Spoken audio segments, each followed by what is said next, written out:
Hi,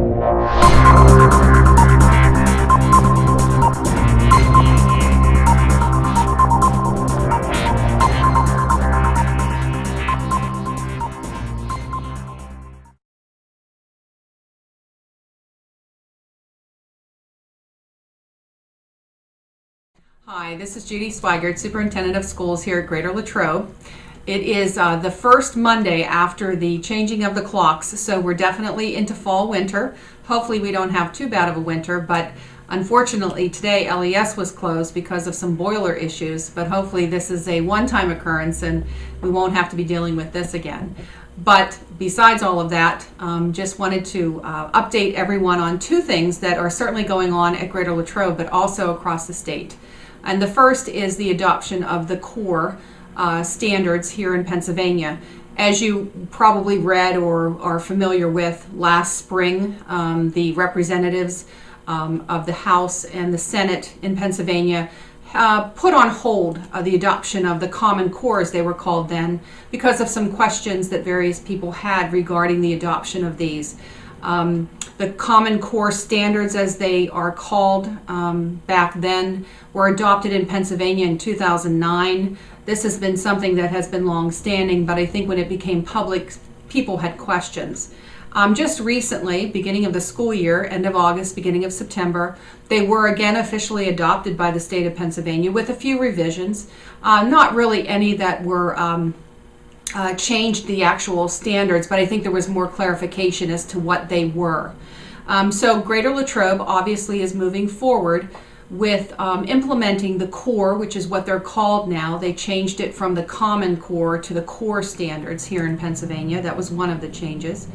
And I know that a lot of people have questions of those and thinking that they are top-down and actually determine the curriculum here at Greater Latrobe. And I'm here to let you know that the standards are not the curriculum. They are the guides with which we use to develop what our curriculum looks like. How we develop that, how we implement that, how we instruct that, that is all Greater Latrobe. There is obviously direction with the core, but it is, please make sure you understand that it is not the curriculum that has been adopted by the state. That is still an individual district's decision.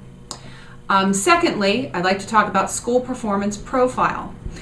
In the past, if you're familiar with PSSAs, that is the tests that the students take in grades 3 through grades 8 to measure student achievement in Pennsylvania.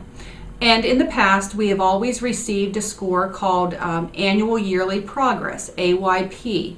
And as a district and then as schools, we received a passing or one that we needed to improve upon, depending what our PSSA scores were for that given year. The state applied to the federal government, and no longer are we earning AYP, but now we are going to have what we call school performance profile. Each school in the district, not the district itself, but each school will receive a score. And it is on a grading scale similar to one that we're all familiar with, 90, 80, 70, 60. So if you have a 90 or above, it is equivalent to an A, as we say, although it doesn't say that directly.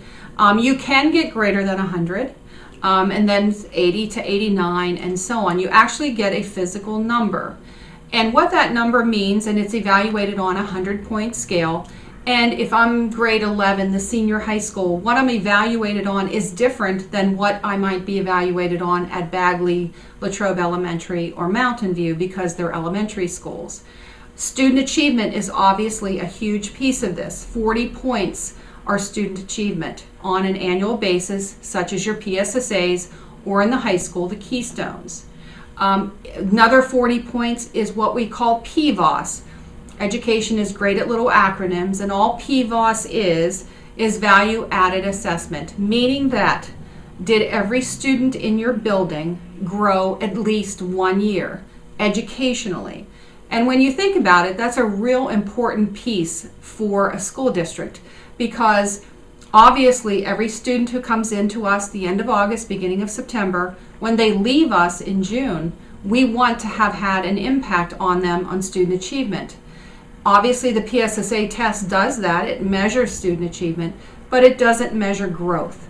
And PVOS, as it says, value-added assessment, is actually assessing growth.